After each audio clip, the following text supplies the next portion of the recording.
on the road to recovery in Castle Rock, Colorado.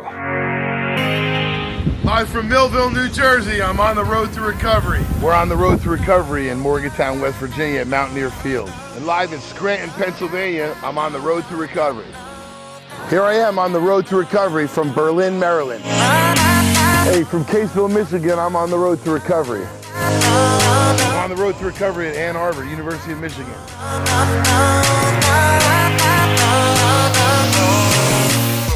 On the road to recovery from Ocean City, Maryland, I got a chance to meet Zach Klina, a great kid who's absolutely doing amazing things in that area.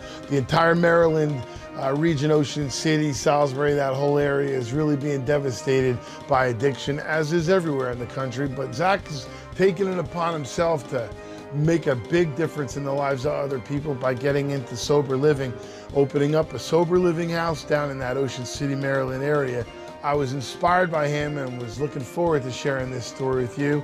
Zach, thank you so much for allowing me to share your story with other people. Ladies and gentlemen, this is Zach Klina. My name is Zach Klina. I grew up outside of Philadelphia, Delaware County, about 10 minutes from the airport. I grew up in like a loving home. My parents and 2 older brothers, no addiction in the family. Did really well in school, got everything that I needed in life. But the main thing that I remember feeling when I was younger is that I didn't fit in. I always felt like anxious. I always felt anxiety, like I couldn't open up. I felt afraid all the time. I always kept to myself. Even though I played a lot of sports and I had a lot of friends, I just never felt like I truly fit in anywhere. I guess I was 12 years old when I had my first drink. Me and my friend, and I remember drinking and that feeling of anxiety, that feeling of fear, all those feelings just disappeared. I liked being the center of attention. I liked talking to girls, I liked being around a lot of people. And I was like, all right, like this is it, this is the answer. But I had no idea where that would take me. In high school, just drinking pretty much 5 days a week, going to school drunk, going to school high, started smoking marijuana, started taking Adderall, speed. And it just caught up really quick. Like I hung around a lot of older kids who were into the drug scene, and everything kind of got put on the back burner. Drugs became my #1 priority. Eventually it progressed, my addiction progressed into opiates, painkillers, Oxycontin, Percocet, Vicodin. Well, my friend, he was doing heroin at the time, and he introduced me to heroin. And it's like, wow, I can spend $10 and get the same effect as, 3 30s. I ended up dropping out of school, still using very heavily. Eventually got kicked out of my parents' house, and I found myself living in my Jeep in Kensington, North Philadelphia. And like that's where I hit a bottom,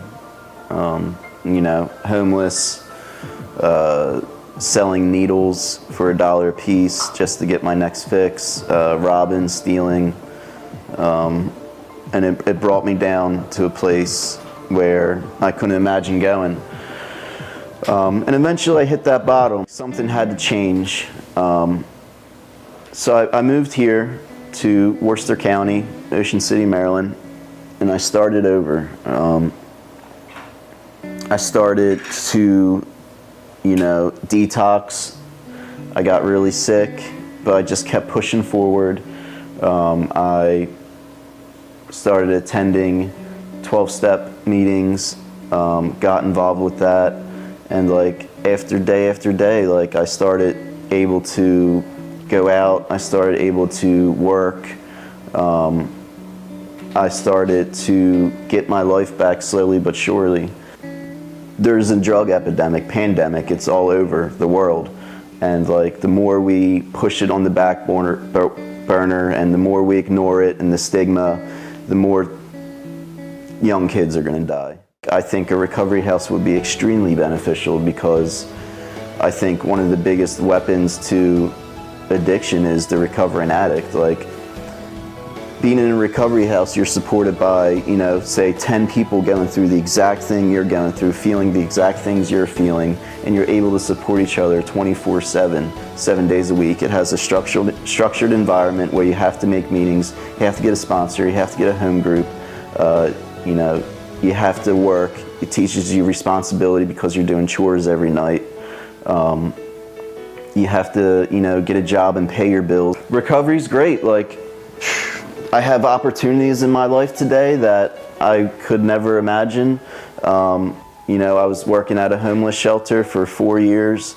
I was, you know, I have a job now. I have my own room. You know, I share a room with 2 other people with this big house. You know, I'm able to pay bills. I'm able to be responsible. I love having fun, like going to the beach, surfing, making new friends, saving money, paying bills. Like, these are all things that I can experience, where before using I was just a zombie with no emotions, no responsibilities, just walking around hopeless. I have faith in my life, I have God in my life, I have people in my life, my family's in my life again. I see them pretty much every day, help them with anything they need. And I'm just able to give back and be part of something where before I was part of nothing. That's my experience right now, is that I feel better, I'm healthier, and I'm able to be there for someone. And it all started with, you know, just getting one day clean. Like, I know what it's like to have one day clean and not sure where it's gonna go, but like days turn into weeks, weeks turn into months, months turn into years, and it is possible. We do recover. And like, I'm just grateful for the opportunity to be able to do something like this. You know, 2 years ago, if someone told me that I would be where I'm at now, I wouldn't believe them. You know, if I had to write down a list of what recovery would give me 2 years ago, I would shortchange myself, because those goals are way past and I'm working on to, you know, much bigger and better things. Hey, Zach, thanks so much for spending time with us and sharing your experience, your strength, and your hope. I'm so glad I was able to share that with other people. Thanks so much from Ocean City, Maryland. I'm Michael De Leon, and we'll see you on the next episode of On the Road to Recovery.